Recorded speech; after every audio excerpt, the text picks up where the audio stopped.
जय हिंद दोस्तों। देखिए आज की इस वीडियो में हम लोग किन्हीं भी दो बिंदुओं के बीच की दूरी निकालना सीखेंगे। तो अगर आप क्लास 10th में हैं तो आपके लिए यह वीडियो बहुत ही महत्वपूर्ण है। क्लास 10th में आप किसी भी बोर्ड से हैं, यह प्रश्न जरूर पूछा जाता है। इस वीडियो में मैंने बहुत ही आसान तरीके से समझाया है जिसे इसे कोई भी समझ सकता है।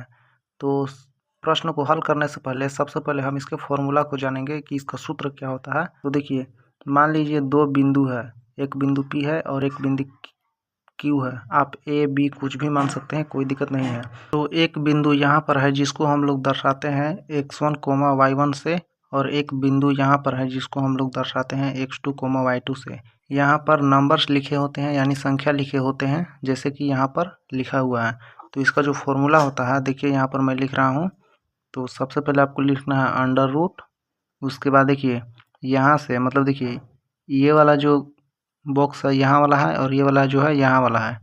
तो यहाँ से x2 से x2 को लिखना है, यहाँ से x2, फिर यहाँ से x1।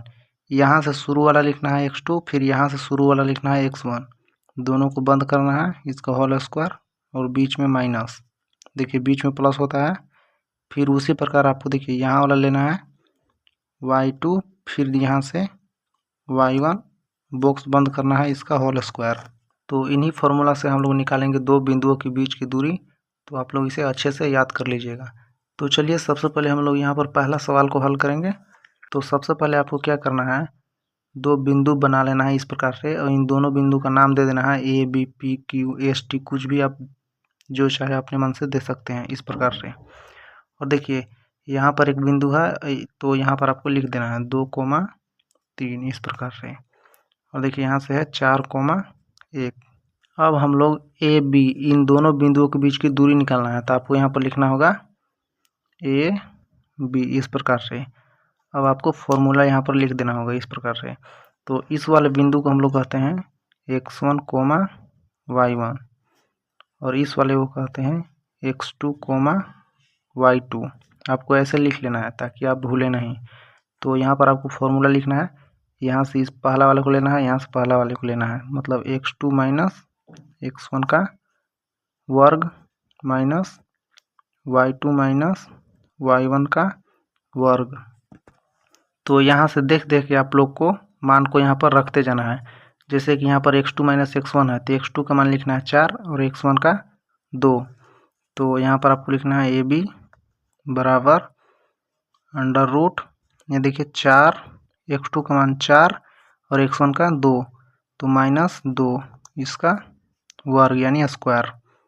बीच में प्लस होता है, सॉरी।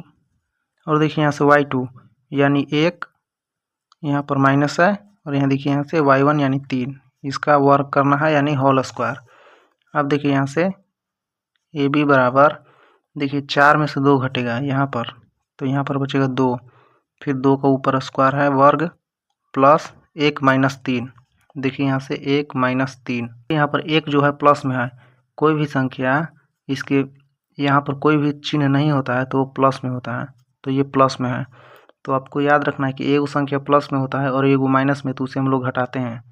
तो देखिए यहाँ पर अगर 3 में से हम लोग 1 घटाएंगे तो ये 2 बचेगा, लेकिन ये माइनस में आएगा। माइनस में क्यों आएगा? क्योंकि दोनों संख्या में जो सबसे बड़ा होता है 3 बड़ा है, और 3 के आगे यहाँ पर माइनस है, इसलिए ये माइनस में आएगा। अगर यहाँ पर 3 माइनस 1 रहता तब ये 2 आता और वो प्लस में होता, यहाँ पर माइनस चिन्ह नहीं होता, इसलिए ये आएगा -2 इसका होल स्क्वायर। देखिए 2 का वर्ग करना है यानी 2 का स्क्वायर, तो वर्ग का मतलब होता है 2 बार गुणा, यानी 2 गुणा 2। अगर 5 का वर्ग हम लोग निकालेंगे तो 5 को 2 बार गुणा करना होगा आपस में, यानी 5 गुणा 5, ठीक है। अगर 5 के यहाँ पर घात 3 होगा तो 5 को 3 बार गुणा करना है, 5 गुणा 5 गुणा 5, तो ये आ जाएगा 125। तो 2 को 2 बार गुणा करेंगे, 2 गुणा 2, तो ये आ जाएगा 4, फिर यहाँ पर प्लस, और देखिए -2 का स्क्वायर, यानी -2 को, देखिए -2 को 2 बार गुणा करना है, -2 गुणा -2, तो 2 दूना 4 हो जाएगा। और देखिए माइनस गुणा माइनस ये होता है प्लस, तो यहाँ पर +4 होगा। तो AB बराबर यहाँ से आ जाएगा √8। तो देखिए अब हम लोग रूट को कैसे हल करते हैं। तो रूट को हल करने का सबसे आसान तरीका होता है अभाज्य गुणनखंड करना। तो अगर आपको अभाज्य गुणनखंड करने नहीं आता है तो डिस्क्रिप्शन में लिंक है, आप जाकर वहाँ से देख सकते हैं। तो 8 का हम लोग खंड करेंगे यानी टुकड़ा। तो सबसे छोटा संख्या 2 से देंगे, कटेगा तो ठीक है, नहीं कटेगा 3 से, तो 2 से कट जाता है 4 बार में, फिर 2 से कट जाएगा 2 बार में, फिर 2 से कटेगा 1 बार में, मतलब 2 गुणा 2 गुणा 2। तो यहाँ पर हो जाएगा 2 गुणा 2 गुणा 2, मतलब 8 का जो अभाज्य गुणनखंड हो जाएगा 3 को 2 हो जाएगा। तो देखिए रूट को हल करने का तरीका होता है कि रूट में कोई संख्या 2 गो है, मतलब एक जोड़ा है, तो रूट का बाहर निकलेगा तो एगो बन जाएगा, मात्र एगो।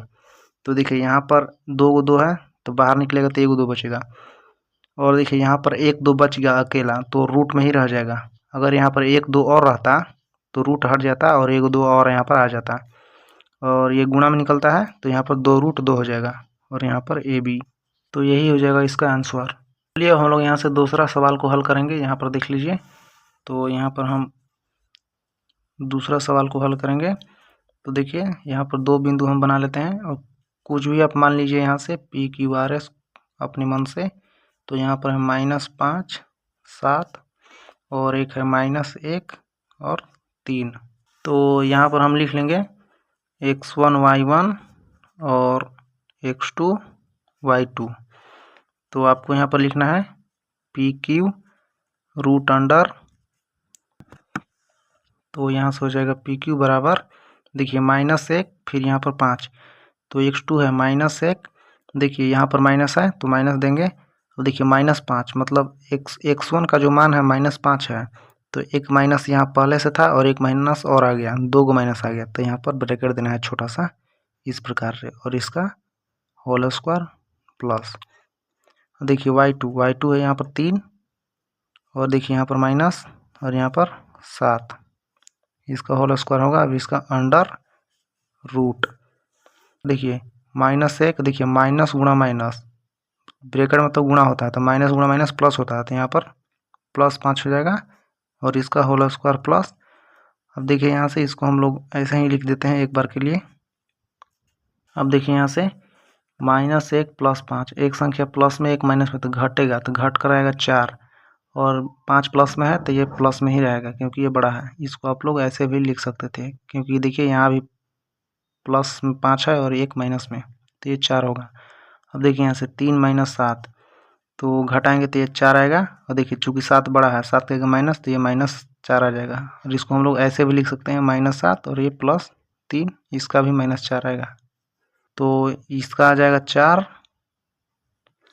प्लस इसका आ जाएगा -4 का होल स्क्वायर। देखिए 4 का स्क्वायर है यानी 4 का वर्ग, तो 4 चौक 16 हो जाएगा प्लस, और ये भी 4 चौक 16 हो जाएगा, और देखिए यहाँ पर माइनस है तो -2 बार गुणा होगा तो फिर ये प्लस ही बन जाएगा, और फिर अंडर रूट। अब इसे हम लोग जोड़ देंगे, 16 16 हो जाएगा 32। ठीक है, देखिए यहाँ से 32 का अभाज्य गुणनखंड हमने किया है, तो 1 2 3 4 5, 5 को 2 आया है, तो आपको यहाँ पर लिख देना है 1 2 3 4 5। अब यहाँ पर जोड़ा बनाना है, तो 1 जोड़ा 2 जोड़ा, फिर 1 2 बच गया, तो इसके बदला में 1 2 निकलेगा, इसके बदला में 1 2, और ये रूट में रह जाएगा क्योंकि ये अकेला बच गया ऐसे। तो यहाँ से पी क्यू का मान आ जाएगा, देखिए 2 दूना 4, ये √2, ये रूट में ही रह जाएगा, तो यही इसका आंसर हो जाएगा 4√2। तो वीडियो अच्छा लगा तो चैनल को सब्सक्राइब करें।